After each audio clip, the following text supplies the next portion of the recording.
Yo, it's your girl Gabrielle Michelle. I'm with Deeply Booted Podcast. And you guys, I don't know who said this was easy, but this audio stuff is no joke.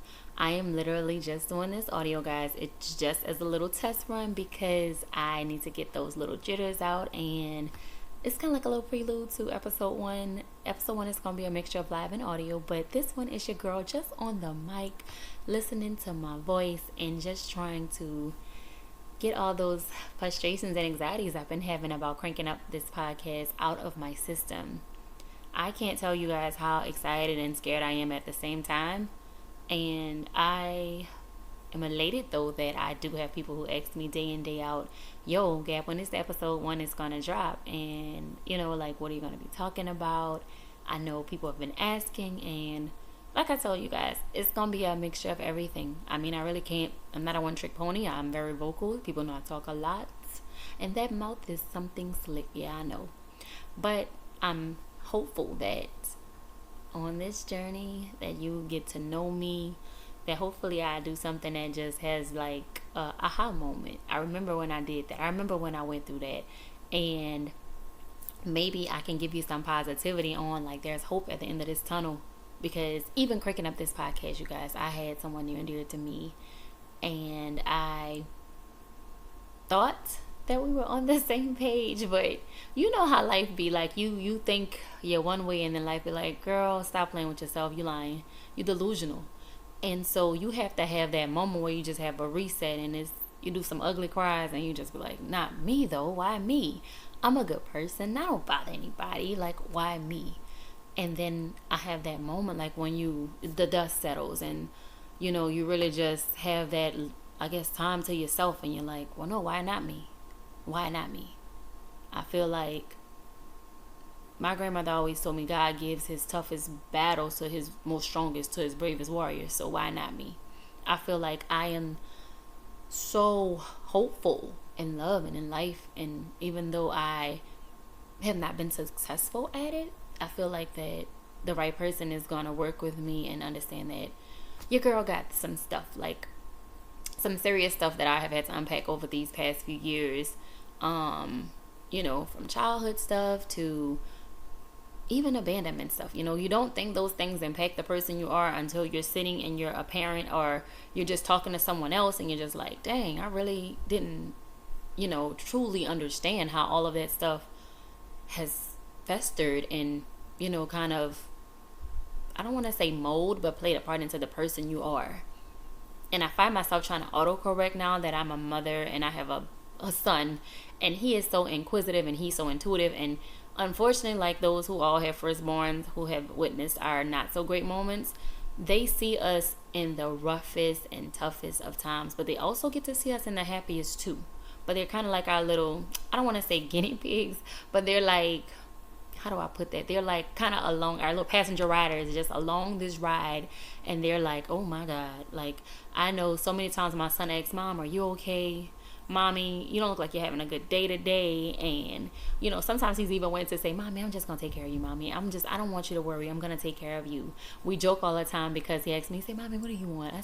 I joke and I tell him, I say, well, I want a Lambo, that's my dream, but so I'm cool without a Lambo. But I always joke on him just to, tell him, yeah, Mom has some things that I want to have that's, materialistic in a sense, but it's not the priority. Like, I don't have to have that. I'm more so happy being his mother and just hopefully him seeing, me thrive out of what seemed like a hopeless place, right? For those who suffer with anxiety too, like, no joke, I have had so many stressors this past few years, even this year, and my anxiety has been triggered left to right, right to left. And anyone dealing with anxiety knows that only the real ones can truly appreciate and stand beside you, especially when you're the strong one in the circle and you're the one who they come to. I always joke with my friends, I'm like, I'm the little intercessor.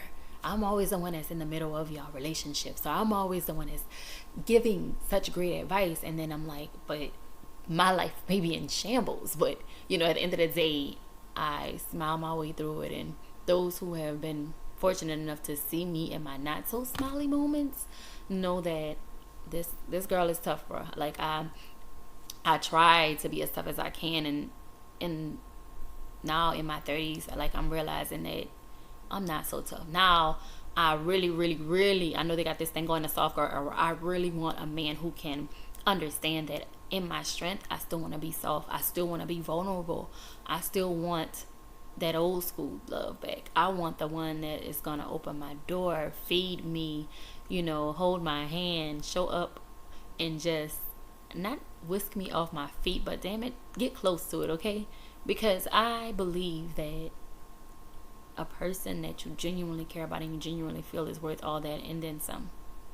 And I refuse, guys, to conform to this stupid ass ideology that you have to play a game, or you have to, do all these things to just land the person. Like, no, I feel like the person that's meant for you is gonna just mesh. It's gonna work. I mean, it's gonna have some obstacles. I mean, no, nothing is perfect in life, right?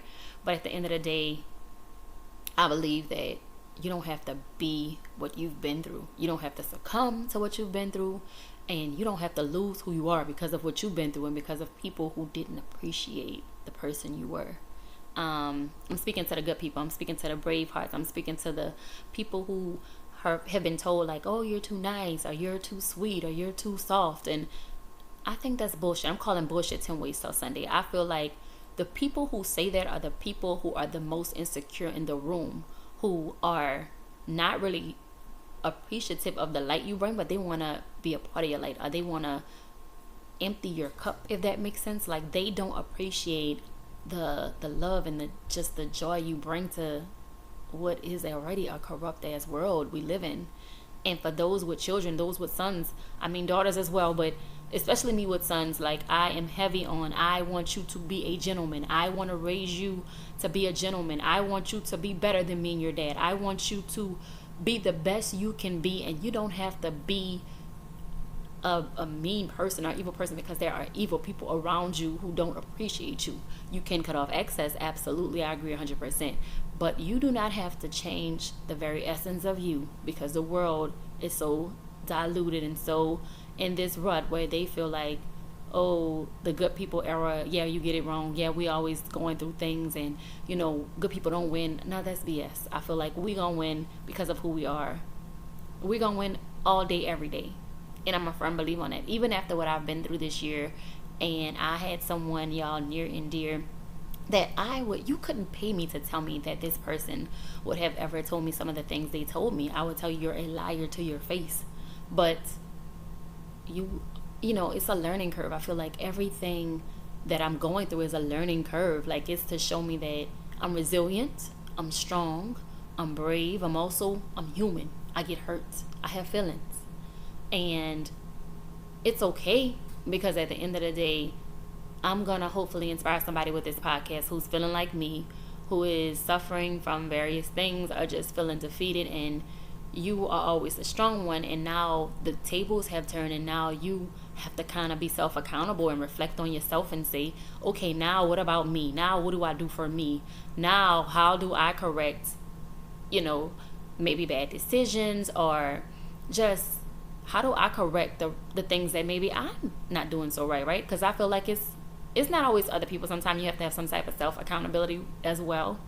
But I also believe that when you're coming from a genuine place, people know when you're being genuine. I think I read something online once that said the reason you can't always worry about when people leave is because the moment when you stop giving them something that's beneficial to them, the moment you need them and it's nothing in it for them, where do they stand? I think that's a testament. Anybody can stand beside you when it's great. Anybody can party with you when you got all this money, all this cash, and life's great, and it's YOLO. But when you are down and out, when you feel like you have lost it all and you hit rock bottom, who stands beside you and who uplifts you and who's there? I think that's a testament to the real ones and the people that surround you. I've learned that. Like, I literally, at 35, guys, I am still learning. Like, I really am still learning who is for me, who is not for me, and Who only wants something for themselves? Who is out to use or take something from me? And I ain't gonna lie, y'all. It's hard when you naturally have a light on you, and you're naturally like a. I'm always like a beacon, like I said. I tell them I'm a beacon of hope sometimes, but sometimes I'm hopeless, and it's for myself. But I can be the most positive person to someone else, and then somehow I neglect myself, and that is such a. It's a bad thing for real. Like, you have to. How can I help you and I can't help myself, right? How can I be any good to you and I can't be good to myself? I think all of those things is ultimately what is going to make this podcast different for, I guess, men and women. Because I feel like we've all hit that point in our lives where we have had to have some reflections. We've had to face some tough things that we maybe did not want to, that was uncomfortable. And we got to sit in that mess. And we got to just say, how do I make it different? How do I break generational curses? How do I change the narrative in this? And I think if we all band together, if we all somehow, all of us just have some type of reflection of how can we make this thing better, not just for us but for our children. Because I don't know about you guys, I remember like seeing my grandparents and they used to play these vinyl records. Y'all still got it, I'm old school. And it was always like, like let's say love and happiness, sometimes make you want to do right, make you want to do wrong. And it's like these songs, in the moment you're like, Grandma, what are y'all talking about? But then when you get older and life is happening and you're like, okay, so now these songs actually mean more than what they meant to me in that moment. Now I'm like, dang, the music that they spoke is resonating in my soul. I don't know, guys. I'm like I said, I'm so optimistic about the future, and I know that everything, the good, the bad, everything that I've gone through can't be in vain. It can't be. I've seen some tough things, and I've even, watched some loved ones literally take their last breath. I've stood beside some of my friends as their loved one takes their last breath, and I feel like as long as I'm breathing, as long as I'm still here, it's something that I am destined to do that I'm missing, and that I have to figure that out. And hopefully this podcast is just a roadmap to figuring that out, because I feel like there's so much within us that we get so bombarded by life, by our children, or just in general, we forget the little person in us, or the little dreams and visions that we had that we thought are impossible, and they're not impossible. I mean, look at me. I'm literally doing my own podcast. I talk a lot, but never have I opened up to the point where I could feel like I could share this with just anybody, somebody I don't even know. Like, that is crazy to me, because I've always been the type of person where, don't get me wrong. When I was younger, yes, I did absolutely feel like I gotta prove something to my mother. I gotta, I'm big sis, so I had to be big sis to my sister, to my cousins, and oh my God, it's not easy having them look up to me. They put me on a damn pedestal, and I wish I could kick that pedestal down at times, but I always told them, like, the one thing that I'm always be honest and transparent about is that, good or bad, this is me. This is my journey. This is what I've been through, and I don't want them to go through that, but I do understand sometimes you gotta go through some things in order to understand it. Like, me telling you, like, it doesn't just resonate, but when you go through it, it resonates. Like, case in point, me and my friends always joke about being pregnant. That's our little claim to fame. And we would be like, oh my God, if you got morning sickness, get ginger snaps, do this and do that. And then from a non-pregnant perspective, I'm telling them everything I'm Googling. But when I'm pregnant, I'm like, hell, none of that shit is working. What the hell? How could I ever have suggested this shit? And it doesn't work. I literally had morning sickness my whole damn pregnancy. And it's like, but I had to go through it, because when I'm telling them, they're like, girl, go sit your ass down somewhere. But now that I'm in it, they're like, okay, now what? How, them gender snaps ain't working, girl? Nah, I thought so. And I'm like, it's like kind of like even in relationships, like, we all have that. I'm not taking this. I'm not doing this, And then for those who have been married, you like, And damn, everything I said I wasn't gonna take or do, look at my ass 10 years later, I'm still taking and doing it. Where it's beautifully rooted and deeply